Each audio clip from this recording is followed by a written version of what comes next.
How to fix Pinterest sign up problem.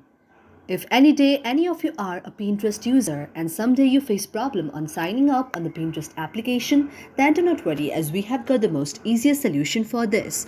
For this, first of all, you need to check whether you are connected to a stable internet connection or not. It may be a Wi-Fi connection or it may be a data connection as well.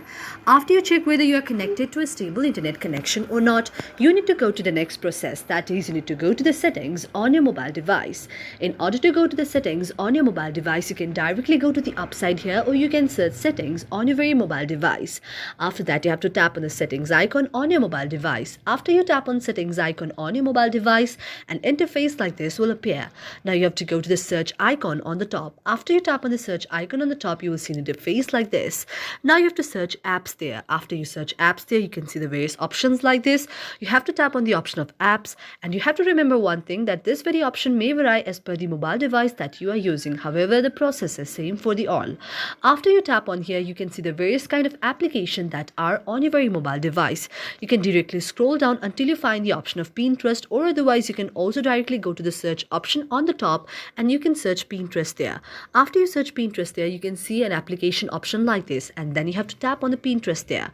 After you tap on Pinterest, you can see an interface like this. Now you have to tap on the option on the notifications at first. After you tap on notification at first, you can see the options of allow notification. You need to enable the allow notification and also need to enable allow sound and vibration.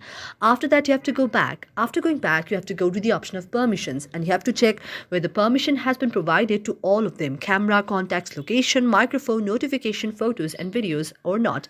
If they have been allowed, you have to go back again. After going back, you have to go to the next option, that is the option of storage, and tap on storage. After you tap on storage, you can see the options like this. If there is any cache, you have to clear down the cache, otherwise you can go back. After going back, you have to go to the next option, that is app details and store. This way your very application will be opened in the Google Play Store, and if there is any update, you need to update your very application. If still your problem is not solved, then you can just restart your phone again and your problem will be solved. Thank you for watching our video, and if you really like it, do not forget to subscribe our channel. Thank you for watching our video, and if you really like it,